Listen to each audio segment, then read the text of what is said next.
Hello and welcome to Bimochana Edu. This is a series of geography optional and we are doing perspectives in human geography which is module 6 of our series. This is the continuation of our last topic जहाँ पर हम लोगों ने critical revolution start किया है जिसके अंदर हम लोग डिफरेंट अप्रोचेस स्टार्ट कर रहे थे। हम लोगों ने इससे पहले रेडिकल अप्रोच क्या है वो कंप्लीट कर लिया है। इसके बाद जो मेरा अब नेक्स्ट अप्रोच होने वाला था वो होने वाला था मेरा वेलफेयर अप्रोच। बट जो वीडियो मैंने रिकॉर्ड किया था उसमें कुछ टेक्निकल प्रॉब्लम्स के कारण वो वीडियो में कुछ प्रॉब्लम आ गई हैं, तो ये वीडियो मुझे दोबारा से रिकॉर्ड करना पड़ेगा। बट आज तो मुझे वीडियो लेके आना था। आप लोगों ने देखा होगा कि लास्ट के 2 वीडियोस मेरे ओल्ड वीडियोस थे। आज मुझे बहुत ज़रूरी था लेके आना, तो मेरा जो पुराना वीडियो जो रिकॉर्डेड वीडियो था जिसमें मैंने ह्यूमनिस्टिक अप्रोच को रिकॉर्ड कर रखा था, तो वही वीडियो मैं आज इसके अंदर अपलोड कर रहा हूँ। जो लोग ये वीडियो अभी साथ में देख रहे हैं तो वो तो आप आराम से ह्यूमनिस्टिक अप्रोच कर लो, लेकिन अगर इस चैनल पर जो लोग बहुत बाद में ये वीडियोस देख रहे हैं और अगर इस चैनल पर आप लोगों को वेलफेयर अप्रोच का वीडियोस दिख रहा है तो प्लीज़ पहले वेलफेयर अप्रोच कंप्लीट करना, उसके बाद ही ह्यूमनिस्टिक अप्रोच पर आना, है ना। ऐसी वो नहीं है। क्या है एक्चुअली रेडिकल अप्रोच और वेलफेयर अप्रोच जो है ना वो एक साथ में पढ़ा जाता है और फिर ह्यूमनिस्टिक अप्रोच और जो है अपना वो एक साथ में पढ़ा जाता है। ठीक है, तो अपन मैं अभी वही वाला जो वीडियो है जो ह्यूमनिस्टिक अप्रोच का वही मैं इसके अंदर फिर से इसमें अटैच कर रहा हूँ, आप वो लोग देख सकते हैं। ठीक है, आज हम लोग जो टॉपिक डिस्कस करने जा रहे हैं वो है ह्यूमनिस्टिक अप्रोच।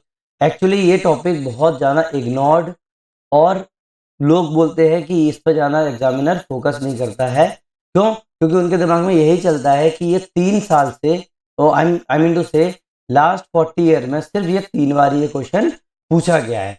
तो सबसे पहले तो आप लोग ये दिमाग में रखना कि भाई अगर आप लोगों से 3 बार क्वेश्चन पूछा गया है ना, तो इसका मतलब ये नहीं है कि ये इम्पोर्टेंट नहीं है। मैंने आप लोगों से वादा किया था as a 100% exam based study करवाऊंगा आप लोगों को और कोई भी ओवरलोड ऑफ इन्फॉर्मेशन नहीं दूंगा। अगर ये इतना इम्पोर्टेंट नहीं होता तो मैं इसको डिस्कस भी नहीं करता। तो आज जो हम लोगों का जो वीडियो होने वाला है वो है ह्यूमनिस्टिक अप्रोच के ऊपर। और अगर ये क्वेश्चन अभी रिसेंटली नहीं आ रहा है, इसका मतलब ये नहीं है कि आप लोगों को उसको तैयार नहीं करना है। क्या है, इसको करने के बाद ही आप अपने जो आगे के जो क्लासेस होंगे उनके जो है एग्जाम के अंदर अलग अलग डायमेंशंस लिख के आएंगे। जैसे मैंने आप लोगों को लास्ट वीडियो में वेलफेयर अप्रोच बताया था, तो उसमें भी तो ह्यूमनिस्टिक व्यू आ रहा था थोड़ा सा ना। तो ह्यूमनिज्म जो है आपका पूरा का पूरा वेलफेयर अप्रोच के अंदर आ जाएगा। दैट मीन्स जो भी आप सोशल वर्क से रिलेटेड चीजें हो रही है ना, उसमें आप लोगों को ह्यूमनिस्टिक अप्रोच के बारे में लिख के आना पड़ेगा। आई बात समझ में, है ना। तो अपन स्टार्ट करते हैं, ज्यादा मैं आप लोगों का टाइम वेस्ट नहीं कर रहा, अपन लोग डायरेक्ट स्टार्ट करते हैं। ठीक है, नाउ देखो पर्सपेक्टिव्स इन ह्यूमन ज्योग्राफी के अंदर क्रिटिकल रिवॉल्यूशन के अंदर आप लोगों का क्या आएगा, ह्यूमनिस्टिक अप्रोच आएगा। अब पहली बात तो एक बात समझना, क्या कई लोग क्या बोलते हैं, नॉर्मली मैं आप लोगों को बता दूं, कुछ लोग बोलते हैं ह्यूमन अप्रोच, एक बोलते हैं ह्यूमनिस्टिक अप्रोच।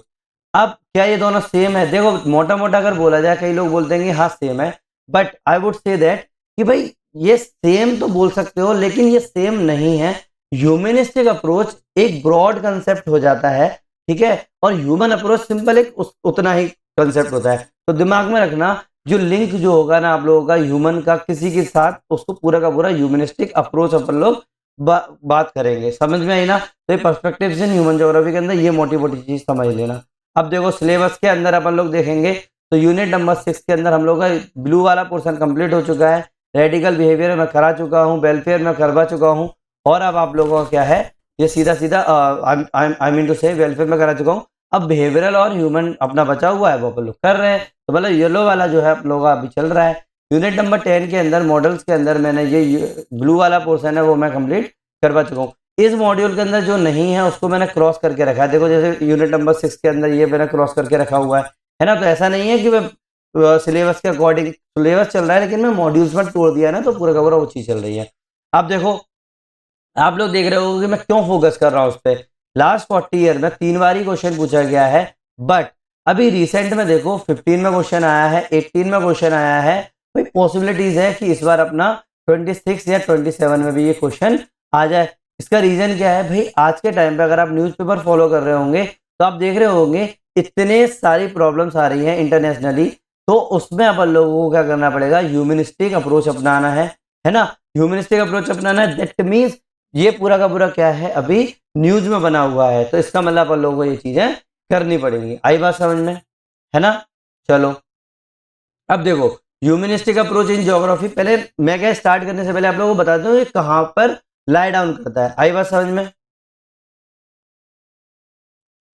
देखो स्टार्टिंग से, जब से मैंने ये पर्सपेक्टिव्स इन ह्यूमन ज्योग्राफी का मॉड्यूल स्टार्ट किया है, तब से मैं आप लोगों को एक ही बार बार टाइमलाइन बता रहा हूं, बट डिफरेंट तरीके से। क्यों? क्योंकि आपको एग्जाम में अगर मान लो एक ही कंसेप्ट से दो क्वेश्चन आ गए और अगर आपने एक जैसा फ्लो चार्ट बना दिया तो क्या होगा, सीधी सीधी बात है, एग्जामिनर को समझ में आ जाएगा कि भाई नहीं यार, तो मैंने क्या किया, डिफरेंट बना दिया। जब भी आप लोगों को जो भी याद है आप लोग वो लिखाना। अभी देखो इसमें ये मोटा मोटा है, इसको देख लो। Phases of classical antiquity, dark age आ गया यूरोप के अंदर, ज्योग्राफी से रिलेटेड है ना। फिर उसके बाद यूरोपियन रेनेसॉ आया, फिर एज ऑफ वोयाज आया, एक्सप्लोरेशन वाला, जो जहाज के ऊपर जो होते थे। Phase of pre classical geography, फिर मॉडर्न क्लासिकल फेज आया, फिर पर्सपेक्टिव्स एंड मेथड्स आए ज्योग्राफी के अंदर। फिर 1930-40 के अंदर डिबेट्स स्टार्ट हो गई। फिर आपका क्वांटिटेटिव रिवॉल्यूशन आया। यहां तक मैं कंप्लीट करवा चुका था, मैंने आप लोगों को क्रिटिकल रिवॉल्यूशन के बारे में बता दिया था। अब देखो मैंने आप लोगों को पूरा, अब इसमें मैंने दो क्यों बताया, देखो मैं क्रिटिकल रिवॉल्यूशन के अंदर ही मैंने 4 अप्रोच बता दिए थे मोटे मोटे, जैसे behavioural approach, humanistic approach, radical approach, welfare approach. लेकिन अगर आप और अच्छी तरीके से और डिटेल में दिमाग में लगाओगे तो क्रिटिकल रिवॉल्यूशन जो है ना, क्रिटिकल रिवॉल्यूशन में हम लोगों के 2 अप्रोचेस देखने को मिलते हैं। एक देखने को मिलता है बिहेवियरल अप्रोच, एक मिलता है ह्यूमनिस्टिक अप्रोच। अपन लोग क्या कर रहे हैं, अभी ह्यूमनिस्टिक कर रहे हैं, फिर अपन बिहेवियरल करेंगे। और सोशल रिलेवेंस के अंदर जो मैंने आप लोगों को इससे पहले 2 मैंने बताए हुए हैं, उसके अंदर मैंने आप लोगों को रेडिकल अप्रोच बताया था और वेलफेयर अप्रोच बताया था। अब आई बात समझ में कि हम लोग रेडिकल अप्रोच और वेलफेयर अप्रोच साथ में क्यों पढ़ा, और रेडिकल अप्रोच और वेलफेयर अप्रोच से रिलेटेड साथ में क्वेश्चन क्यों आ गया। हाँ, ह्यूमनिस्टिक और वेलफेयर में भी क्वेश्चन आ चुका है, ऐसा नहीं है कि नहीं आया, तो बट लेकिन जब अपन पढ़ते हैं तो क्रिटिकल रिवॉल्यूशन के अंदर मेनली जो होता है अपन लोगों का बिहेवियरल और ह्यूमनिस्टिक बैकलेस देखने को मिलता है। चाहे अप्रोच बोल लो, चाहे बैकलेस बोल दो, कुछ भी बोल दो। सोशल रिलेवेंस के अंदर जो 1970s के अंदर आया था, है वो पूरा क्रिटिकल रिवॉल्यूशन का ही पार्ट। याद रखना, ये जो बॉक्स है ना, ये पूरा क्रिटिकल रिवॉल्यूशन का पार्ट है। अगर मैं क्रिटिकल रिवॉल्यूशन को भी 2 पार्ट में डिवाइड कर दूं तो वो सोशल रिलेवेंस अप्रोच हो जाएगा, एक अपना क्रिटिकल रिवॉल्यूशन अप्रोच हो जाएगा। तो अब सोशल रिलेवेंस अप्रोच के अंदर 2 स्कूल से, एक थे रेडिकल अप्रोच, एक था वेलफेयर अप्रोच। समझ में आई ना ये वाली बात, वो मैं करा चुका हूं। अभी अपन लोग क्या कर रहे हैं, ह्यूमनिस्टिक बैकलेस है, ह्यूमनिस्टिक अप्रोच अपन लोग देख रहे हैं। आई बात समझ में, स्टार्ट करें अपन लोग, है ना। देखो मैं क्या कर रहा हूं, मैंने इसके अंदर अपने हैंड रिटन नोट्स भी रखे हुए हैं, कुछ अपने जो एग्जाम के अंदर जिस तरीके से अपनी लैंग्वेज यूज हो रही है ना, उस तरीके से भी किया हुआ है। तो आप लोग सीधा सीधा जिस तरीके से मैं करवाता आ रहा हूँ उस तरीके से करना। आप लोग सेम की सेम लाइन अगर एग्जाम में लिख के आओगे तो आप लोगों को मार्क्स अच्छे खासे मिलेंगे, क्योंकि मैंने आप लोगों से प्रॉमिस किया है कि 300 प्लस आप लोगों को मार्क्स दिला के ही मानूंगा, ठीक है। बट शर्त यह है कि आप लोगों को होमवर्क जरूर करना है, वीडियो के एंड में जो भी होमवर्क दिया गया है, समझ में आए ना। तो क्या है humanistic approach in human geography, क्या है भाई, humanistic approach in geography emphasize human experience, meaning, value, feeling, perceptions and intention in spatial relationship.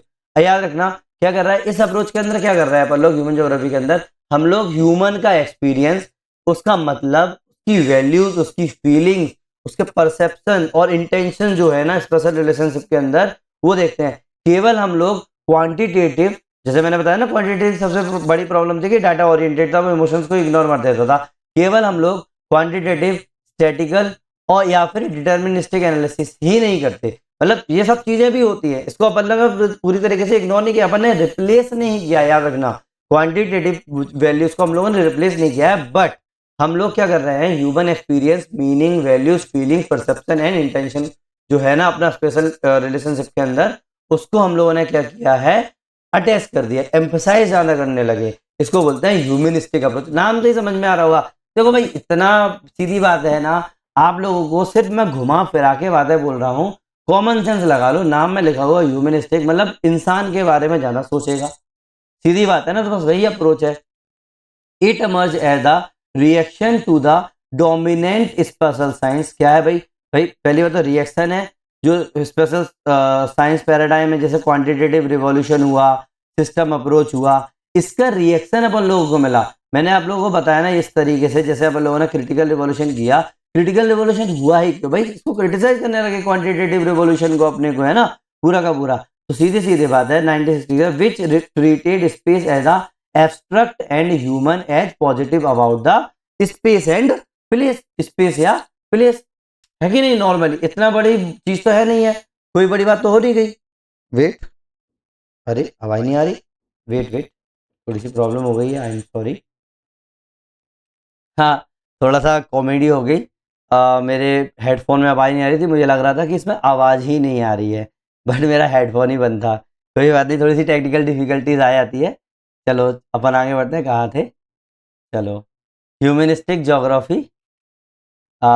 अभी अपन लोग कहाँ थे, मैं, हाँ, ये हो गया अपना। देखो मैं चाहता तो एडिट कर देता इस चीज़ को, लेकिन नहीं, चलने दो। इट इमेज रिएक्शन जो मैंने बता दिया आप लोगों को, ठीक है। इसके बाद हम लोगों ने क्या किया, इसके बाद क्या हुआ, humanistic geography movement emerge mainly in 1970s and into the 1980s with in the human geography. Obvious सी बात है कि 60s के बाद जब क्रिटिसिज्म स्टार्ट हुआ तो 70s के बाद अपने ये होने लगी है ना ह्यूमन ज्योग्राफी के अंदर। तो जो सबसे अच्छे, जो सबसे ज़्यादा फेमस जो ह्यूमन ज्योग्राफी के अंदर जो ह्यूमनिस्टिक अप्रोच लेके आते हैं ना, वो है ही फू टुआन। इसको है ना कई लोग ना YF टुआन भी लिखते हैं, याद रखना, कहीं आपको देखने को मिल जाए तो यही चीज़ है, सेम की सेम। आई बात समझ में। तो इनने क्या बोला, ये सबसे one of the key exponent है ना ये। तो इनने बोला geography is the study of earth as the home of people. हम लोग जो अर्थ की स्टडी कर रहे हैं ना, उसको हम इंसान के घर की तरह अपन लोग स्टडी कर रहे हैं, याद रखना। तो ह्यूमनिस्टिक ज्योग्राफी जो है एक्सप्लोर करती है लोगों के रिलेशनशिप को with in with nature, their feelings and idea. मतलब क्या करेंगे, पीपल रिलेशंस को क्या करेंगे, एक्सप्लोर करते हैं। ज्योग्राफी के, ह्यूमनिस्टिक ज्योग्राफी के अंदर एक्सप्लोर किया जाता है people's relationship with nature, their feeling and ideas. ये चीजें दिमाग में रखना, ये सिर्फ इंट्रोडक्टरी चीजें हैं, समझ में आने वाली बात। नाउ ओरिजिन एंड रैशनल की अगर बात करूं तो बस वही चीज जो मैंने अभी बोली ना, बस वही चीज है, बस अलग लैंग्वेज में वही है। रिएक्शन या critique of the spatial science या quantitative paradigm to abstract ignoring lived experience.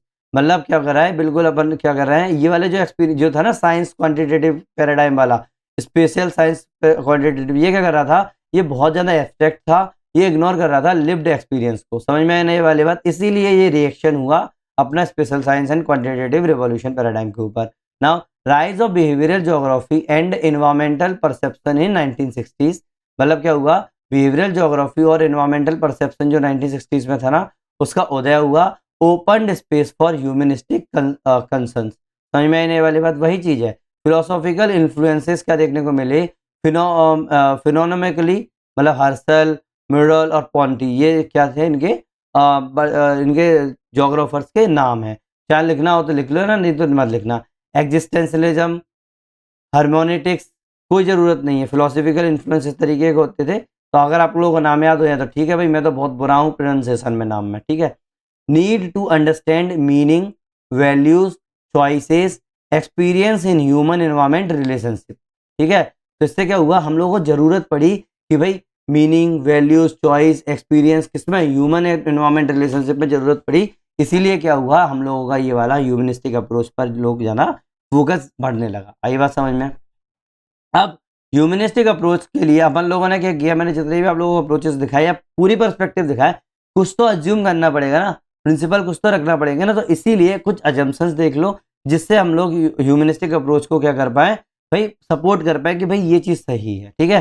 सबसे पहले उन्होंने बोला कि भाई ह्यूमंस जो है ना वो एक्टिव एजेंट है। क्या है, एक्टिव एजेंट है। मतलब ह्यूमन का डिसीजन जो है ना वो पूरा का पूरा डिपेंड रहता है, आप डिपेंड नहीं, सॉरी, वो खुद चॉइस अपनी तरफ से कंट्रीब्यूट करते हैं किसी भी चीज़ में। तो क्या हुआ, ह्यूमन जो है ना वो एक्टिव एजेंट है स्पेस और प्लेस के अंदर, कोई पैसिव ऑब्जेक्ट नहीं है। इसका मतलब ये है कि एनवायरमेंट के साथ हम लोग ह्यूमन जो है ना वो इतने चेंज नहीं होते। मतलब पूरे के पूरे हम लोग एनवायरमेंट के ऊपर डिपेंड नहीं है, बट जो एनवायरमेंट जो है वो हम लोगों को एक चॉइस प्रोवाइड करवाता है, और फिर हम लोगों की मर्जी है कि भाई हम उस चॉइस में कौन सा डिसीजन लेते हैं। इसका मतलब हम लोग पूरी तरीके से एक्टिव रोल अदा कर रहे हैं इस एनवायरमेंट और ह्यूमन रिलेशनशिप के अंदर। आई बात समझ में। दूसरा जम्सन है, places are not mere location. मतलब केवल लोकेशन नहीं है बट लिव्ड वर्ल्ड है। कोई जैसे एक जगह है, मान लो आपका पुणे शहर है, तो पुणे कोई एक लोकेशन नहीं है, उसमें एक पूरा जीता जागती जगह है जहां पर हम लोगों के पर्सनल सोशल और पर्सनल या सोशल मीनिंग देखने को मिलेंगे, लोग रहेंगे, समाज रहेगा, तो ऑब्वियस सी बात है सब चीजें देखने को मिलेंगी। Next is special phenomena can not be fully explained bye quantification. भाई स्पेशल फिनोमेना जो है ना क्वांटिफिकेशन से पूरी तरीके से एक्सप्लेन थोड़ी किया जा सकता है, तो इसमें हम लोगों को सब्जेक्टिव और क्वांटिटेटिव डायमेंशन को इंक्लूड करना पड़ेगा, तो ये भी एजम्पशन है, समझ में आई ना ये वाली बात। Next is emphasize on experience, sense, value and meaning, इन चीजों पे एम्फसाइज कर रहा है, ये किसके, ह्यूमन के, समझ में आई ना ये वाली बात। Next is use of interpretive, descriptive, empathetic method, narrative phenomenological, समझ में आई ना ये वाली बात। तो मतलब इंटरप्रेटिव, डिस्क्रिप्टिव, एम्फेथेटिक मेथड्स का क्या कर रहे हैं अपन लोग, यूज कर रहे हैं। जैसे नरेटिव हुआ, फिनोमेनोलॉजिकल मेथड्स हुए, एक नरेटिव फैलाना है ना आप लोगों को, तो बस वही चीज हो गई, ठीक है। Multi dimensional view of the human environment, इसमें क्या करेंगे अपन लोग, मल्टी डायमेंशनल व्यू लेंगे, जैसे इमोशनल, कॉग्निटिव, सेंसरी, है कि नहीं, कितना सेंस कर पा रहा है मतलब कितना सेंसिटिव चीज हो गई है, इमोशनल ले रहा है या कॉग्निटिव डिसीजन ले रहा है, आई बात समझ में। ये एजम्पशंस हो गए, तो ये एजम्पशन आप लोगों को दिमाग में रखने हैं, चाहे शॉर्ट नोट आ जाए इसके ऊपर या कुछ भी आए, आप लोगों को ये चीजें लिखनी है दिमाग में, आई बात समझ में। तो देखो ह्यूमनिज्म के अंदर अगर मैं मोटा मोटा देखूं तो देखो ह्यूमन क्रिएटिविटी, जैसे celebrate the ability to create and adapt tool for survival, इसको बोलते हैं ह्यूमन क्रिएटिविटी। ह्यूमन एजेंसी क्या हो जाएंगी, emphasizes humans as active agent shaping their environment. Next is human consciousness, तो focus on the influence of the cognition of human action.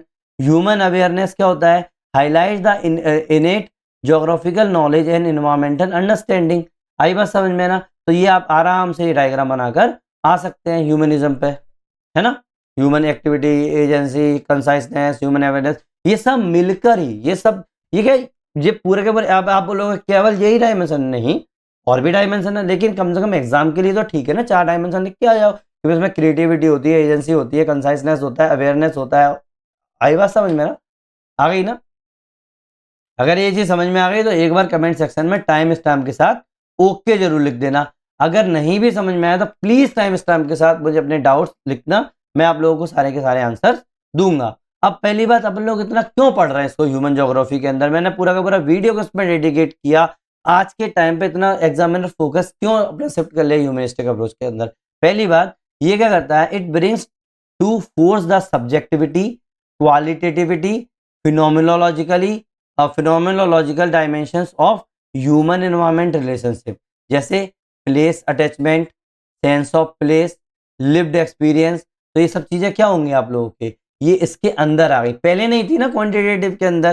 भाई qualitative बातें नहीं होती थी, सब्जेक्टिविटी की बात ही नहीं होती थी, सबको इग्नोर मार दिया जाता था, फिनोमिनोलॉजिकल की भी बात नहीं होती थी, कौन सा फिनोमेना है। तो इसका मतलब हम लोगों ने place attachment, sense of place, lived experiment, ये सबको अपन लोगों ने क्या किया, इसके अंदर इंक्लूड किया।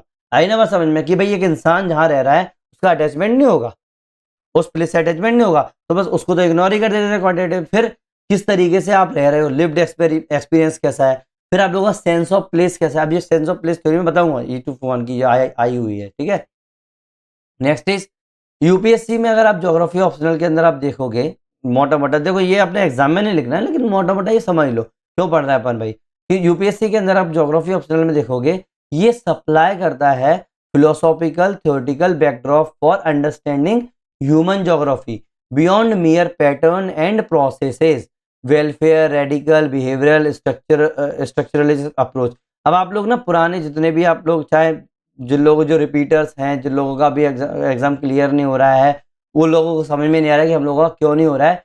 भाई आप लोगों ने जितने भी कोचिंग इंस्टीट्यूट के नोट्स देखे होंगे, चाहे कोचिंग इंस्टीट्यूट के नोट्स ही क्यों ना हो, चाहे आप लोगों ने वो भी देखे हों, स्टैंडर्ड बुक्स भी देखी हों, तो आप लोग यही नहीं समझ पाते कि भाई आप लोगों को अप्रोच जो है ना, वो सिर्फ पैटर्न और प्रोसेस पर ही डिपेंड नहीं करना, आप लोगों को ह्यूमनिस्टिक अप्रोच भी रखना है। लेकिन एग्जाम के अंदर आप कैसे लिखोगे, है ना। और जो कोचिंग इंस्टीट्यूट है वो बोलता है अरे 40 साल से तो आया नहीं है, छुड़वा दो। जहां तक अगर छुड़वाएंगे भी नहीं तो थोड़ा सा कम फोकस करेंगे इसके ऊपर, लेकिन you need proper attention on this topic for getting the maximum marks. ये अपने दिमाग में रखना है आप लोगों को। इसीलिए मैंने ये चीज क्या है ना, मैं आप लोगों को बोलना भूल जाता हूँ कई बार, तो मैं इसीलिए मैं इसमें लिख देता हूँ। आई बात समझ में? It directly links to previous years question, sense of place, जैसे इस तरीके से क्वेश्चन आए हुए हैं, बताओ है कि नहीं, जरूरी है कि नहीं अपना ज्योग्राफी के अंदर पढ़ना, सबसे बड़ी बात। तो एग्जाम के नहीं, अपने नोट्स के अंदर ये चीज मत लिख लेना, समझ में आई ना? ये तो मैंने सिर्फ आप लोगों को बताया, आप लोगों को सिर्फ ये लिखना है अपने नोट्स के अंदर, ये इतनी सा लाइन। आई बात समझ में, है ना? तो अब देखो, चाहे पॉपुलेशन ज्योग्राफी हो चाहे कुछ भी हो, सब में आप लोगों को ह्यूमनिस्टिक अप्रोच से रिलेटेड चीजें आती हैं। ये मैंने आप लोगों को बता ही दिया। आप लोग चाहो तो इसके बाद सीधा ये वाला आप फ्लो चार्ट बना के लिख सकते हो। आई ना बात समझ में? Next, placement with in border theoretical phenomena. अब देखो वही चीज है कि मैंने आप लोगों को बताया कि भाई कहाँ पर ये प्लेस होता है ह्यूमनिस्टिक बिहेवियर, है ना? तो देखो मोटा मोटा अगर मैं बात करूं, पैराडाइम इन ज्योग्राफी के अंदर जो 1960s के बाद आई थी, तो उसमें स्पेशल साइंस क्वांटिटेटिव बोल सकते हैं, या फिर क्रिटिकल या मार्क्सिस्ट फिलोसोफिकल रेडिकल अप्रोच बोल सकते हैं। तो इस रेडिकल अप्रोच और क्वांटिटेटिव अप्रोच के बीच में आप लोगों को ह्यूमनिस्टिक ज्योग्राफी देखने को मिलती है कि नहीं है? तो इसने इंट्रोड्यूस किया मीनिंग और एक्सपीरियंस को। तो इसका मतलब ये नहीं है, तो humanistic geography does not replaces but component other perspective, मतलब इसने कंप्लीमेंट, सॉरी कंपोनेंट नहीं, कंप्लीमेंट, ये एक जो दूसरे पर्सपेक्टिव है ना, उनको क्या करते हैं, ये कॉम्प्लीमेंट करते हैं। जैसे स्ट्रक्चरल मतलब मार्क्सिस्ट, रेडिकल, बिहेवियरल और वेलफेयर, इन अप्रोचेस को क्या कर रही है, ये क्या कर रही है, पूरी की पूरी कॉम्प्लीमेंट कर रही है। इसने किसी को भी रिप्लेस नहीं किया, ये बस उसके अंदर अपना अपना थोड़ा सा वो तड़का लगा रही है। आई बात समझ में ना? तो एग्जाम के अंदर क्या मेंशन करना है, वाइल स्ट्रक्चरल या radical approaches emphasize power, exploitation and large scale process, humanistic emphasizes individual meaning, lived space and place meaning। आई बात समझ में? तो आप लोगों को एग्जाम के अंदर क्या लिखना है, ये लिखना है। तो अपने ना नोट्स में इसको स्टार लगा के लिख लेना कि मैं ये लाइन लिख के आऊंगा, चाहे अपना किसके अंदर लिख के आओगे आप, कंक्लूजन के अंदर, याद रखना, ठीक है? और ये कब लिखनी है, अगर बीच में लिखनी है तो कब लिखनी है, जब आप लोगों का 15 मार्क्स के ऊपर क्वेश्चन आया हो। 10 मार्क्स में इतना नहीं लिखना होता है। आई बात समझ में, है ना? तो देखो कुछ कंसेप्ट हैं छोटे छोटे जो अपने ह्यूमनिस्टिक अप्रोच के अंदर यूज होते हैं। तो ये कंसेप्ट थोड़ा थोड़ा समझ लो कि क्या है। अगर मैंने प्लेस बोला है क्या है, टोपोफिलिया क्या है ना? अलग अलग दो चार जाना नहीं है, 8 से 9 कंसेप्ट है, वो मोटा मोटा समझ लो एक एक लाइन में। मैं चाहता था पूरे के पूरे बहुत अच्छे डिटेल में है, मेरे पास पूरा का पूरा है, लेकिन कोई मतलब नहीं बनता इतना जाना। पर मैंने क्या बोला, जितना जरूरी होगा उतना फोकस करेंगे, ठीक है? तो देखो पहले प्लेस का मतलब क्या होता है भाई? प्लेस का मतलब हो गया space invested with meaning and value. क्या है? एक जगह है जिसमें पूरा का पूरा मीनिंग और वैल्यू होती है, जहां पर ह्यूमन लाइफ इज लिव्ड, लोग जो है वहां पर रहते हैं, उसको क्या बोलते हैं, प्लेस बोलते हैं, जगह बोलते हैं। समझ में आने वाली बात? मतलब उसके अंदर मीनिंग भी हो और वैल्यू भी, उसको बोल रहे हैं अपन प्लेस, ठीक है? ह्यूमनिस्टिक अप्रोच के अंदर सेंस ऑफ प्लेस क्या होता है भाई? इमोशनल एंड कॉग्निटिव अटैचमेंट हो जाता है लोगों का, दैट इंडिविजुअल्स और group feel toward a place. किसी भी जगह पर के लिए, किसी भी जगह के लिए अगर उसको इमोशनल और कॉग्निटिव अटैचमेंट फील करे कोई भी इंडिविजुअल, तो उसको क्या बोलते हैं, सेंस ऑफ प्लेस, ठीक है?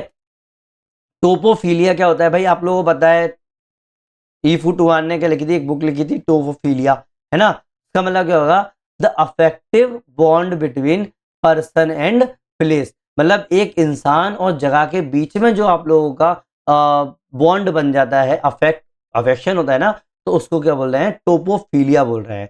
प्लेस आइडेंटिटी क्या होती है? The way in which a place help from the identity of the individual और ग्रुप। मतलब जिस जगह से एक इंसान को जाना जाता है या इस ग्रुप को जाना जाता है, उसको क्या बोलते हैं, प्लेस आइडेंटिटी बोलते हैं। जैसे सिंधीज, है ना? तो सिंध से आए हुए लोग सिंधी हो गए, है कि नहीं? आप लोग महाराष्ट्र के लोग महाराष्ट्रियन हो गए, राजस्थान के लोग राजस्थानी हो गए, यूरोप के लोग यूरोपियन हो गए, इंडिया के लोग इंडियंस हो गए, है ना? तो नॉट ओनली कंट्री, अपन लोगों का विद इन द स्टेट, और स्टेट के अंदर भी आप लोगों की सिटी, सिटी के अंदर भी आप लोगों के गली मोहल्ले, जो भी आप लोगों का एक इंडिविजुअल को आइडेंटिटी प्रोवाइड करे कोई भी प्लेस, उसको क्या बोलते हैं, प्लेस आइडेंटिटी। आई बात समझ में, है ना? नेक्स्ट इज प्लेस अटैचमेंट, भाई जो कॉमन सेंस अटैचमेंट से समझ में आ रहा होगा कि emotional bond people develop with place over time, ठीक है।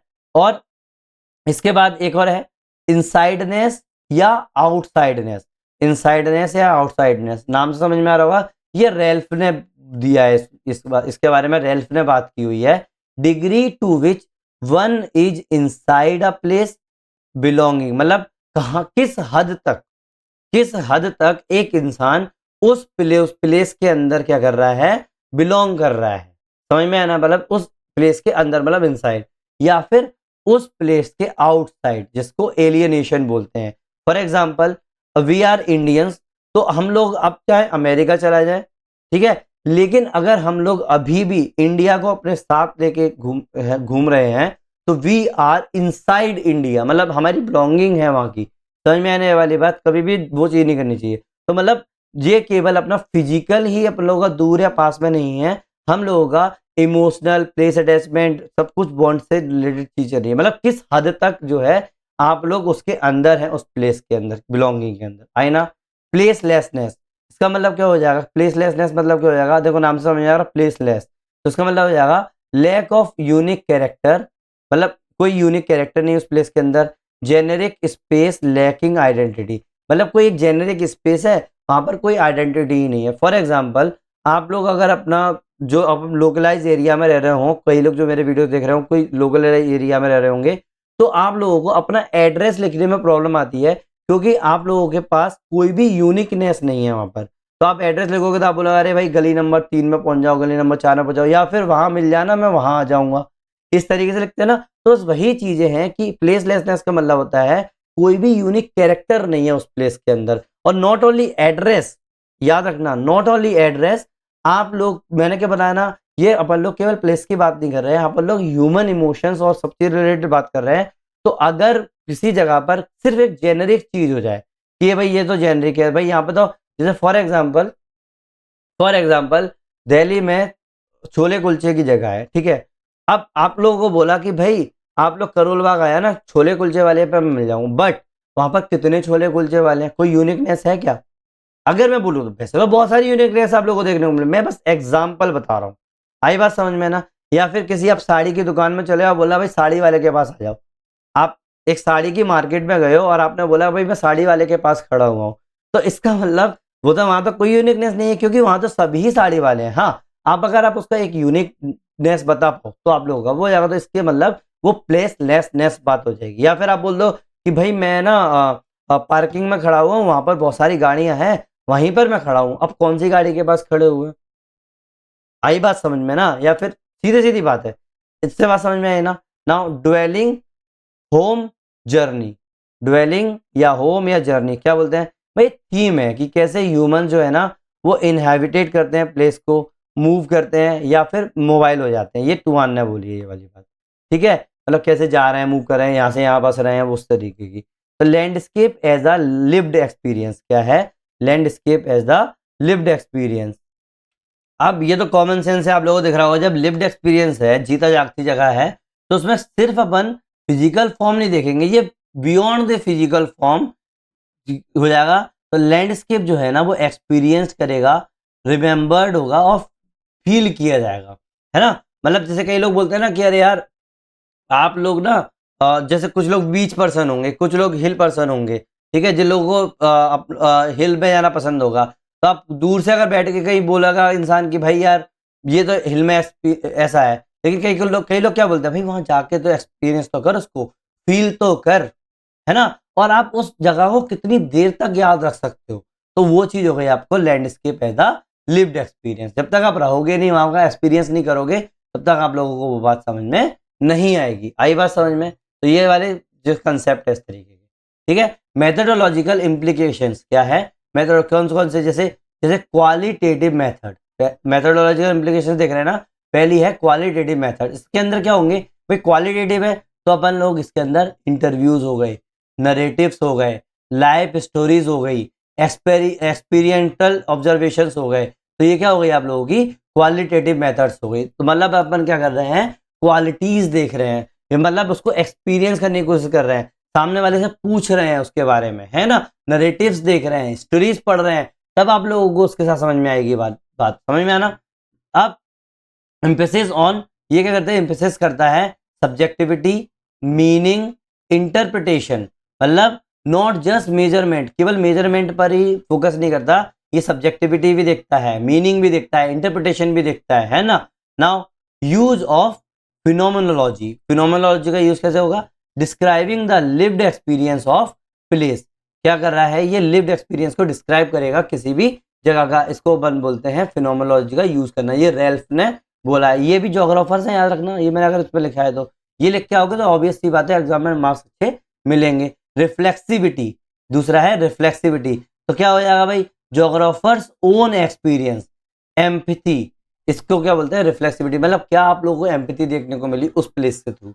Mixed method possible but humanistic priorities meaning over large scale statistical modelling, है ना, समझ में आया ना, मतलब मिक्स्ड मेथड तो पॉसिबल बट ह्यूमनिस्टिक प्रायोरिटीज जो है ना वो जाना अपन को देनी पड़ती है, मेथोडोलॉजिकल इम्प्लीकेशन समझ में आई ना बात, समझ में है ना। अगर कोई भी आपको डाउट हो रहा है तो मुझे आप कमेंट सेक्शन में लिख सकते हैं टाइम स्टैम्प के साथ। Now applications and dimensions in human geography, देखो वैसे एग्जाम के अंदर अगर डायरेक्ट पूछ लिया है तो अच्छी बात है, नहीं पूछोगे तो अपन को डायमेंशंस तो याद रहेंगे ना। तो मैंने क्या किया है, हर जो डायमेंशन है ना उसमें दो दो तीन तीन पॉइंट आप लोगों को लिख दिए हैं, तो आप लोगों को एग्जाम में लिखने में आसानी होगी। आई बात समझ में। पहला है प्लेस सेंस, और बिल्कुल याद रखना ये मैंने पूरा का पूरा एग्जाम के बेस पे ही लिखा है, एग्जाम में आप लोगों को इस तरीके से लिख के आना है, ज्यादा दिमाग नहीं लगाना है वहां पर, इसीलिए ठीक है। Place, sense of place and regional geography, पहला डायमेंशन हो गया place, sense of place and regional geography. Wait,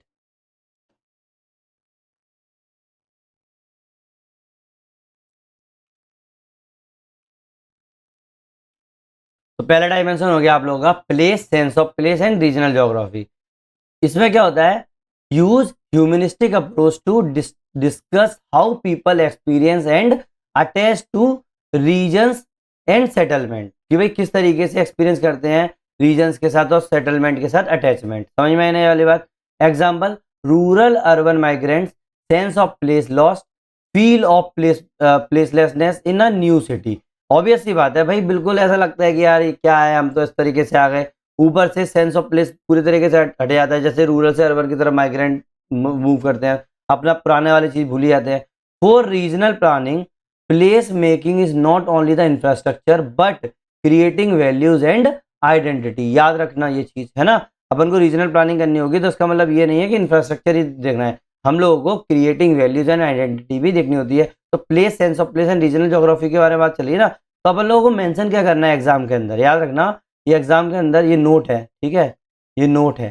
to one place as experience, Tuan का प्लेस एज एक्सपीरियंस देखना, we live in place not just on them, हम लोग किसी जगह के अंदर रहते हैं उसके ऊपर नहीं।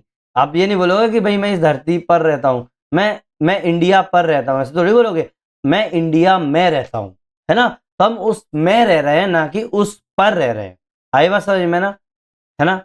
दूसरा है mobility, migration, refugee, humanistic dimension देखोगे इसका, तो migrant experience uprooting from place of belonging, place attachment, sense of loss. Obvious सी बात है, माइग्रेंट जो होंगे ना तो ऑब्वियस सी बात है वो तो भूल जाएंगे ना इन चीजों को, आई बात समझ में।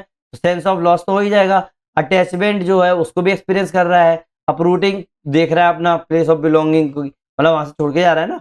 तो रिफ्यूजीज कैंप जो होते हैं ना, place lacking sense of belonging, सबसे बड़ी बात, सबसे बड़ी टेंशन ये है इनको कि भाई सेंस ऑफ बिलोंगिंग नहीं, वो सोचते नहीं है, अब वो हमेशा अपने आप को आउटसाइड फील करते हैं, तो आउटसाइडनेस फीलिंग हो गई। Urbanization and placelessness, standardized housing, generic township, lacking identity. Obvious ये बताया माइग्रेशन होता है तो ऑब्वियस ये आता है, मैंने आप लोगों को बताया था, पहले भी बता चुका हूँ आप लोगों को, जितने भी स्लम्स वगैरह हैं ज्यादातर किसके कारण है, इसी कारण है, माइग्रेशन के कारण, है ना। Next is welfare and human development, humanistic lens, है ना। तो वेलफेयर एंड ह्यूमन डेवलपमेंट कैसे देखोगे, इन वेलफेयर ज्योग्राफी ये एम्फेसाइज कर रहा है wellbeing, quality of life, sense of belonging, केवल इनकम पर ही नहीं देखेगा, आई बात समझ में। इकोनॉमिक के बारे में बात नहीं कर रहा, ये भी देख रहा है कि भाई सेंस ऑफ बिलोंगिंग क्या है, क्वालिटी ऑफ लाइफ क्या है, तो वेलफेयर ज्योग्राफी में ये फोकस करता है। एग्जाम्पल के तौर पर slum development should consider resident sense of place, identity, continuity, not just physical relocation. मतलब ये मन नहीं सोचना चाहिए कि अरे यार जो स्लम डेवलपमेंट कर रहे हैं हम तो सिर्फ रिलोकेट कर देते हैं अच्छी जगह पे। भाई इनमें ये भी तो सोचना पड़ेगा कि भाई सामने वाला इंसान जो स्लम में रह रहा है उसमें उसके लिए सेंस ऑफ प्लेस कितना है, आइडेंटिटी कितना है, कंटिन्यूटी कितनी है कि नहीं, सब चीज सोचनी पड़ती है। कंसेप्ट ऑफ होम, सबसे बड़ी बात, concept of home as place central to the human wellbeing. आई बात समझ में, है ना। Next is cultural geography, landscape and heritage. क्या? Cultural geography, landscape and heritage. Humanistic approach emphasizes how landscape are perceived, valued, remembered. मतलब उन्होंने बोला कि किस तरीके से जो लैंडस्केप है ना उनको परसीव किया जाता है, वैल्यू किया जाता है और रिमेंबर किया जाता है। तो हेरिटेज प्लेसेस जो होंगे ना वो सेंस ऑफ प्लेस, आइडेंटिटी, टोपोफिलिया, है ना। सेंस ऑफ प्लेस, आइडेंटिटी और टोपोफिलिया वाली बात आती है हेरिटेज प्लेस में। लॉस ऑफ हेरिटेज अगर हो जाएगा तो इरोजन ऑफ प्लेस आइडेंटिटी होगी। इससे क्या हो जाएगा, इससे लीड होगा सोशल एलियनेशन के बारे में। आई बात समझ में, है ना। अब जानते ही नहीं हो एक दूसरे को तो ऑब्वियस सी बात है, मैं कौन तू कौन। Next is planning environment perception and behaviour. क्या है?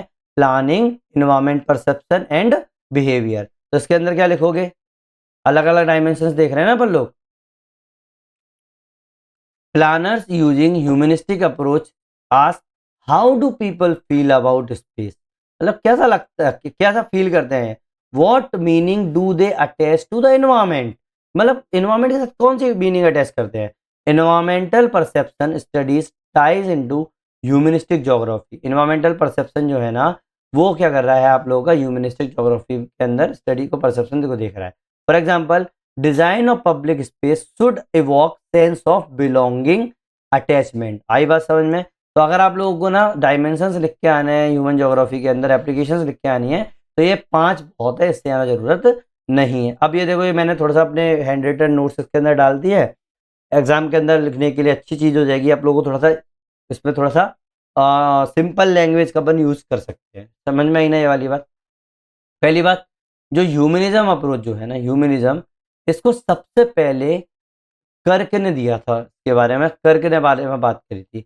दूसरे थे जो इन्हें सबसे ज्यादा वेट जिसने दिया था, सबसे ज्यादा इस पर रिसर्च जिसने की थी वो थी ई फू टुआन। क्या थे? ई फू टुआन या फिर वाई एफ टुआन। तो ह्यूमन ज्योग्राफी में जो है, पहले बात करें, ह्यूमन ज्योग्राफी जो है वो अगेंस्ट है क्वांटिटेटिव पॉजिटिविज्म, लोकेशनल एनालिसिस, है ना, which based on man is rational and excludes the normative questions. मतलब ये पूरा का पूरा जो है ह्यूमन ज्योग्राफी अगेंस्ट हो गया क्वांटिटेटिव पॉजिटिविज्म, लोकेशनल एनालिसिस के, जो कि जो क्वांटिटेटिव पॉजिटिव लोकेशनल एनालिसिस जो है ना वो पूरा का पूरा ये सोच के बैठे हुए थे कि मैन जो है वो रैशनल है और पूरा का पूरा नॉर्मेटिव क्वेश्चंस को ये क्या करते थे, इग्नोर मार देते थे।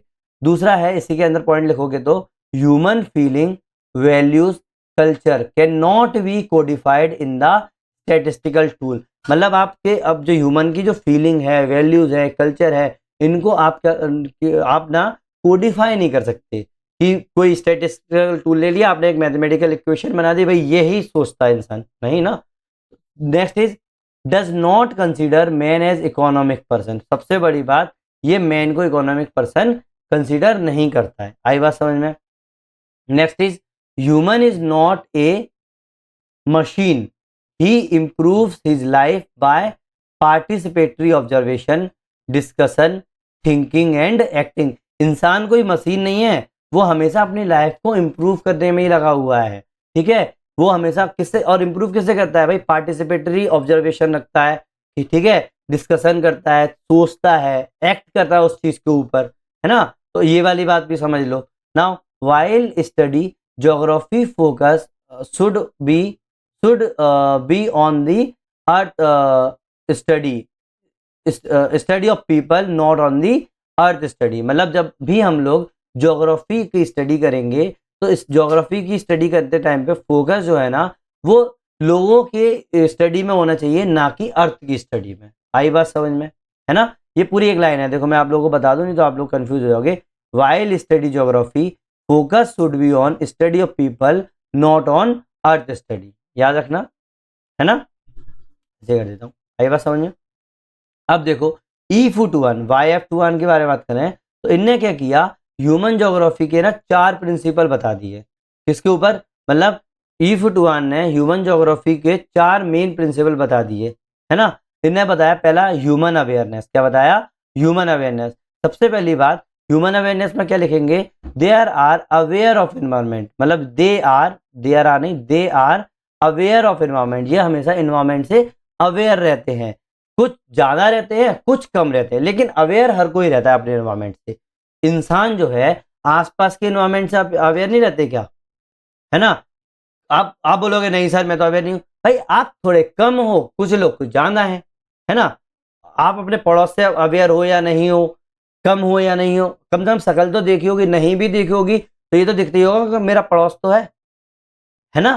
तो ये चीज है कि ह्यूमंस जो है ना वो हमेशा अवेयर रहते हैं, चाहे वो कम हो चाहे वो ज्यादा हो, ठीक है? दूसरा है human work as agency. Human जो होते हैं ना वो बिल्कुल एजेंसी की तरह वर्क करते हैं, जैसे ये हमेशा अपनी नॉलेज के बेस पर ही डिसीजन लेते हैं। उसको जितनी नॉलेज होगी उस हिसाब से ही वो डिसीजन ले सकता है। हाँ, वो अपनी नॉलेज को इंक्रीज कर सकता है, किसी से पूछ कर जो भी करके अपने आप को अपडेट कर सकता है, इंप्रूव कर सकता है, बट वो हमेशा डिसीजन अपनी नॉलेज के अकॉर्डिंग ही लेगा, ना कि दूसरे की नॉलेज के अकॉर्डिंग। आई बात समझ में? नाउ ह्यूमन कंसाइजनेस, ठीक है? Human sentiments towards Motherland and family, ठीक है? फैमिली और मदरलैंड की तरफ बहुत ज्यादा होते हैं। एग्जांपल है ये, understand the feeling of people, दूसरे लोगों की फीलिंग को समझता है। Drive towards the actual meaning of humanities, मतलब अगर मैं बात करूं ह्यूमैनिटीज का एक्चुअल मीनिंग क्या है ना, बिल्कुल उधर की तरफ जा रहा है। हम लोग दूसरों को समझ पा रहे हैं ना? नाउ ह्यूमन हैज क्रिएटिविटी, सबसे बड़ी बात क्रिएटिविटी है ह्यूमन के पास। Can change environment through the activity and creativity, मतलब एनवायरमेंट को एक्टिविटी और क्रिएटिविटी के साथ क्या कर सकता है, ये चेंज कर सकता है। पॉसिबिलिज्म, ठीक है? नाउ इसको क्या बोलते हैं अपन? पॉसिबिलिज्म बोलते हैं ना, बस वही चीज हो गई। दुबई सिटी का देख रहे हो, डेजर्ट के अंदर पूरी की पूरी सिटी बसा दी, और आज के टाइम पर कितनी खूबसूरत चीज। और पॉसिबल था क्या ये? नहीं था ना। तो बस वही चीज है ना। अगला है, तुआन ने ट्राई किया था एक्सप्लेन करने का complex relationship of man environment 5 theme के साथ। मतलब अपना आपको पता है कि मैन और एनवायरमेंट के बीच में कितना कर्रा रिलेशनशिप है, इसको इसने 5 थीम के साथ क्या किया, एक्सप्लेन किया। तुआन, ये YF तुआन, ट्राई ये क्या एक ही में लिख दिया है, YF तुआन, ये है उनका नाम। E-Fu-Tuan भी बोल सकते हो। इन्हें 5 थीम्स के अंदर इसको क्या किया है, मैन एनवायरमेंट रिलेशनशिप को क्या है, एक्सप्लेन किया है। तो पहला है ज्योग्राफिकल नॉलेज। क्या है? Geographical knowledge. तो people and animal have their own mental map based on geographical knowledge of particular location.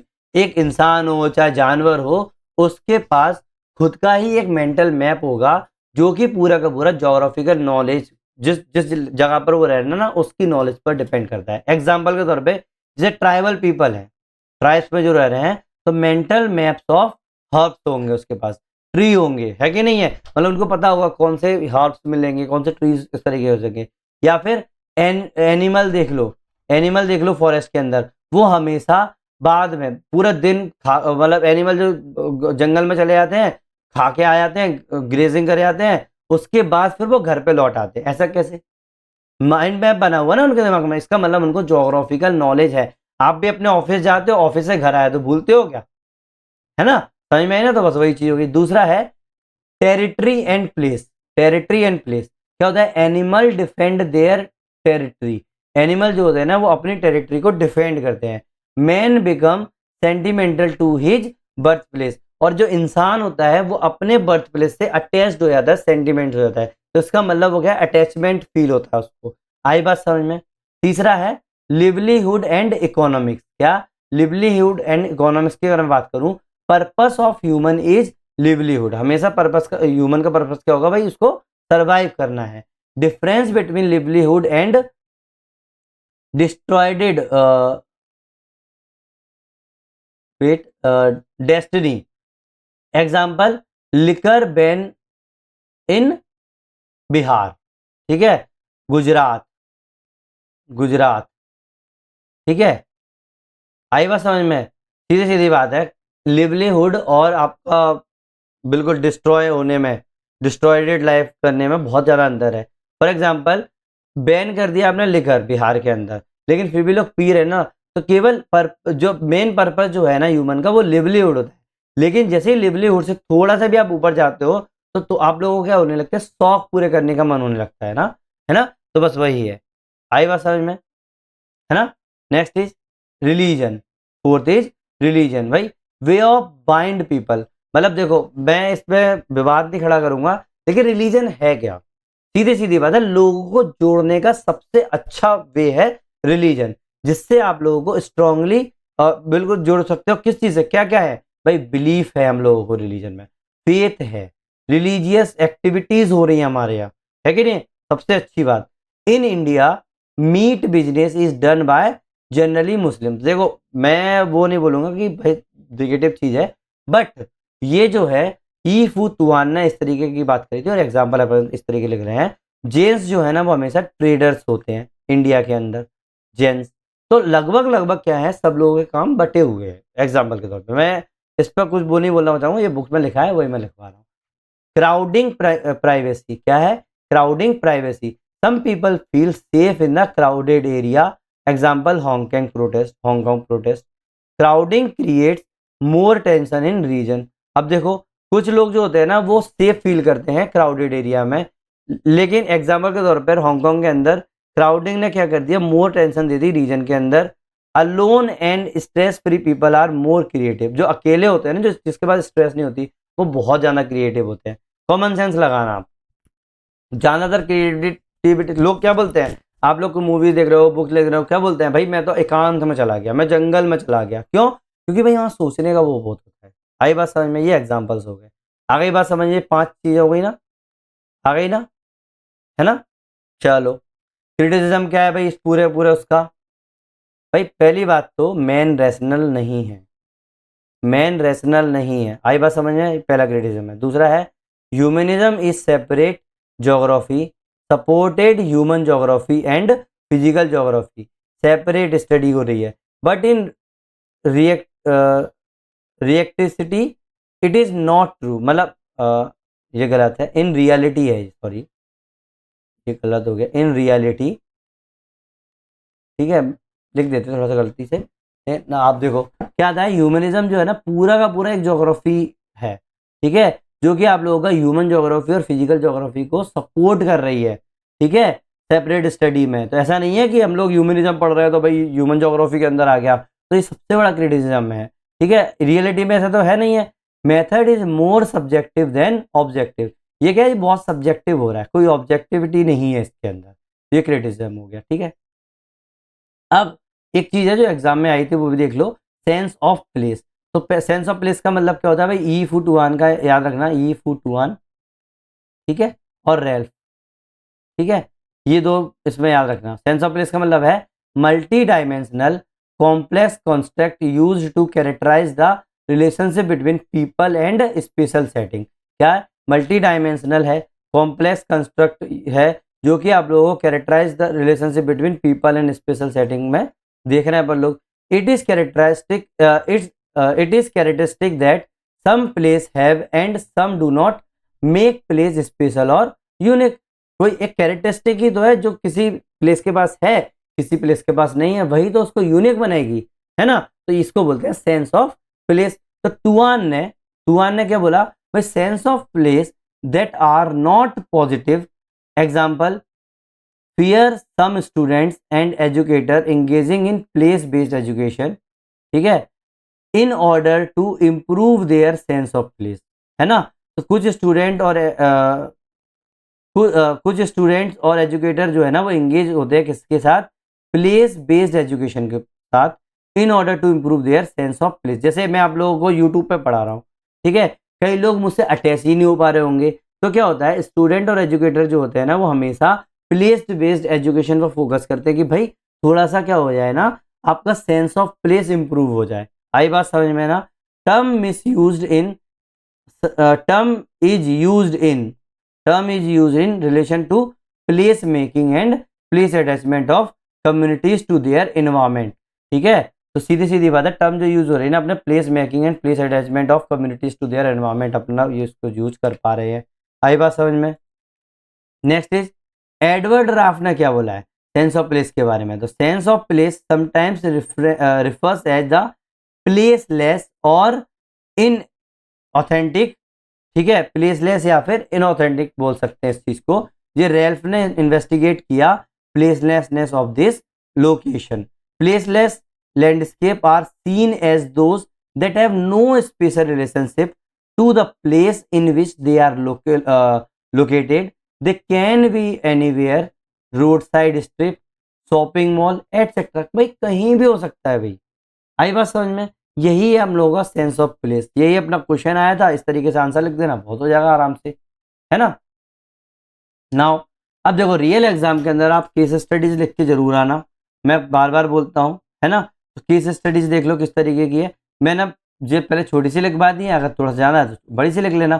तो देखो केस स्टडी पहली है urban redevelopment and sense of place की। अगर मैं बात करूँ तो वहाँ पर जैसे एग्जाम्पल के तौर पे धारावी जो मुंबई के अंदर, या फिर स्लम रीडेवलपमेंट जो हो रहा है ना इंडियन सिटीज के अंदर, residents attachment versus force location. क्या हो रहा है भाई, अटैचमेंट जो था अब उनको फोर्सली रिलोकेट करा दिया, तो ऑब्वियस ये बात है सेंस ऑफ प्लेस तो कम हो जाएगा ना, है ना? दूसरा है हेरिटेज टाउन, जैसे हम्पी हुआ, लद्दाख हुआ, यहाँ पर सेंस ऑफ प्लेस और आइडेंटिटी है ना बहुत ज़्यादा स्ट्रॉन्ग है ना? टूरिस्ट वर्सेस लोकल रेसिडेंट्स आ रहे हैं, कॉन्फ्लिक्ट हो रहा है प्लेस मीनिंग का दोनों के बीच में। भाई टूरिस्ट जो है उन लोगों को जाना इतना नहीं होता है, लेकिन लोकल रेसिडेंट्स है उन लोगों को बहुत ज़्यादा अटैचमेंट है, उनको प्रॉब्लम भी होती है कभी कभी, कभी कभी अच्छा भी लगता है, तो वही चीज़ हो गया। तीसरा हो गया न्यू टाउन या इंडस्ट्रियल टाउनशिप, जैसे Navi Mumbai, development of generic space, placelessness. इन एग्जाम के अंदर क्या लिखोगे आप, इंट्रोड्यूस करोगे case link to the humanistic concept, place attachment identity so problem in lesson. Obvious सी बात है ना। पहले तो ये 3 स्टडी देख लो, मैंने क्या है ना ये वाली चीज़ में पीछे लिखने वाला था, यहाँ पे टाइप हो गई है, कोई बात नहीं है, ठीक है। नेक्स्ट इज केस, और भी देखना, बड़ा केस लिखने हैं तो इस तरह से लिख सकते हो। देखो हेरिटेज टाउन एंड प्लेसमेंट का जो था ना पीछे, वही चीज़ें हैं, ठीक है। एग्जाम्पल के तौर पर जैसे कोई एक टाउन है, ठीक है, जैसे वाराणसी टाउन है, जहाँ पर रेसिडेंट जो है ना वो बहुत ज़्यादा स्ट्रॉन्ग फील कर रहा है आइडेंटिटी के साथ, सेंस ऑफ प्लेस हो रहा है, टूरिज्म है वहाँ पर, मॉडर्नाइजेशन हो रहा है, ठीक है। तो अब क्या हो रहा है, ये इतने जो क्या हो रहा है जो कर रहा है, लेकिन टूरिज्म और मॉडर्नाइजेशन जो है ना वो इसको क्या कर रहे हैं, थ्रेटन कर रहे हैं। आई बात समझ में? लिंक्ड टू ह्यूमनिस्टिक में topophilia, attachment, identity, potential loss of place meaning, ठीक है, policy implication, need to preserve sense of place, ठीक है, सेंस ऑफ प्लेस को प्रिजर्व करने की जरूरत पड़ रही है। आई बात समझ में?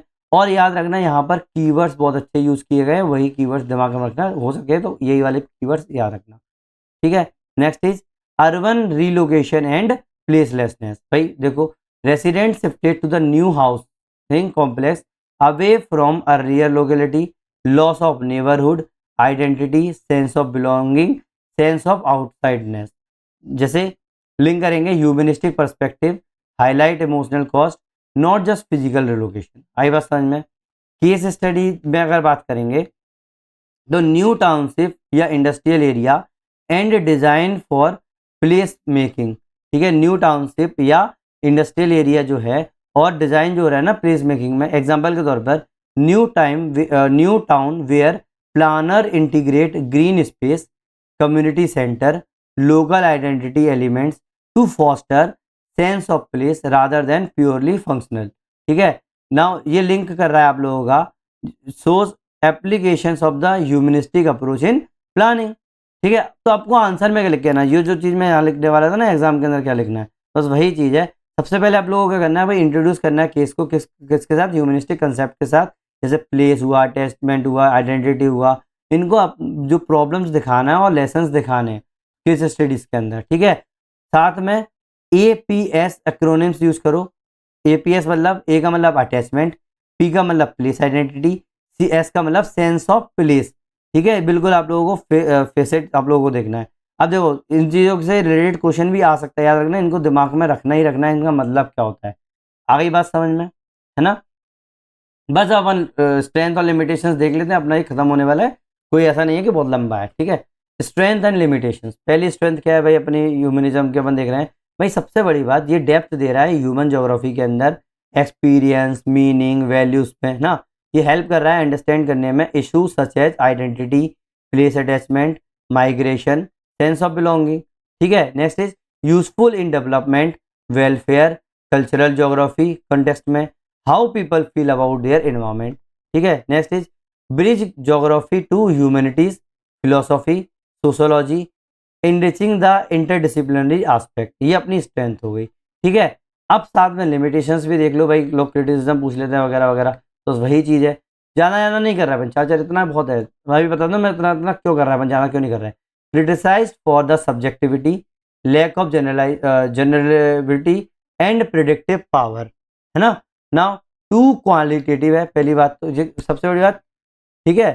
तो क्वालिटेटिव बहुत जाना है, एक तो may lack rigorous empirical foundation for large scale policy analysis, है ना। नाउ पोटेंशियल फॉर वाइस, भाई रिसर्चर जो है ना वो इंटरप्रिटेशन जो है ना उस तरीके से होती है, तो बहुत ज़्यादा बाइस की तरफ, मतलब एक दूसरे का झुकाव हो सकता है सोच की तरफ। Some argue it may neglect structural power aspect which radical Marxist approach emphasize, है ना। रेडिकल अप्रोच में ये अपना पावर स्ट्रगल स्ट्रक्चर वगैरह को भी तो बहुत फोकस कर रहे थे ना, तो इसके अंदर क्या है आप लोगों का, इसमें इग्नोर कर रहे हैं, निगलेक्ट कर सकते हैं, है ना। एग्जाम के अंदर क्या करोगे भाई, always qualify with the while it offers deep inside into human experience, it generalisability is limited, है ना। तो ये आप क्या करोगे, कंक्लूजन में लिख के आना। आई बात समझ में, है ना। अब आपका होमवर्क क्या है, सबसे पहले आप लोगों को फ्लो चार्ट्स बनाने हैं। हाँ, वैसे तो मैंने बनवा दिया है, ठीक है। और इसमें से आप लोगों को क्वेश्चन को क्या करना है, सॉल्व करना है। आई बात समझ में। अभी वेलफेयर अप्रोच मैंने लास्ट वीडियो में बताया था आप लोगों को, क्रिटिकल एनालिसिस ह्यूमन अप्रोच ये हो ही गया। आई बात समझ में। तो ऑब्वियस ही बात है ये आप लोग सॉल्व कर लोगे आराम से। फिर मैक्स का view population is more humanistic, ये पूछा है। अगर ये नहीं आ रहा है तो मैं क्या करूँगा, आप लोगों को एक और इसके बताऊँगा, ठीक है। तो अभी जब मैं आप लोगों को आगे का जो वीडियो बताऊँगा उसमें मैं आप लोगों को ये मैक्स का व्यू बता दूंगा, ठीक है। और ये आप लोग कर ही लोगे, सेंस ऑफ प्लेस वाला ये हो ही गई, 18 में आया था। आ गई बात समझ में, है ना। चलो भाई, नेक्स्ट वीडियो जो होगा ना हम लोगों का अप्रोच, इसका लास्ट वीडियो होने वाला है ना। तो अपन लोग ये जो है टॉपिक डी करेंगे अपन लोग, इसके अंदर डी लिखा हुआ है, ठीक है। लास्ट वीडियो होने वाला है तो अपन लोगों का ये कंप्लीट हो जाएगा। तो अपन लोगों का क्या हो जाएगा, पूरा का पूरा पर्सपेक्टिव इन ह्यूमन ज्योग्राफी का मॉड्यूल कंप्लीट हो जाएगा। बट हाँ एक बचा हुआ है आप लोगों का इसके बाद, कि मैं आप लोगों को जितने भी क्वेश्चंस आए हुए हैं वो भी मैं इसके अंदर लास्ट पे डाल दूंगा, जो 2025 के अंदर, उससे 2025 वाले मैंने इंक्लूड नहीं किए थे ना, तो वो अपन लोग इंक्लूड कर लेंगे। मैं आप लोगों को बता दूंगा कि किस तरीके से आप लोगों को इसको यूज़ करना है और मेरे नोट से किस तरीके से फंसता है। आई बात समझ में, कोई भी ओवरलोड ऑफ इन्फॉर्मेशन नहीं होने वाली है, ठीक है। अगर 1% भी आप लोगों को ये लगता है कि मैंने आप लोगों की थोड़ी सी भी हेल्प की आप लोगों के नोट्स बनाने में या आप लोगों की यूपीएससी प्रिपरेशन में, तो प्लीज़ लाइक करो, शेयर करो और सब्सक्राइब करो, ठीक है। आप लोगों के सपोर्ट से ही मैं आप लोगों को 100% फुल फ्री ज्योग्राफी ऑप्शनल का कोर्स यहाँ पर अवेलेबल करवा पाऊंगा। थैंक यू वेरी मच, मिलते हैं नेक्स्ट वीडियो में।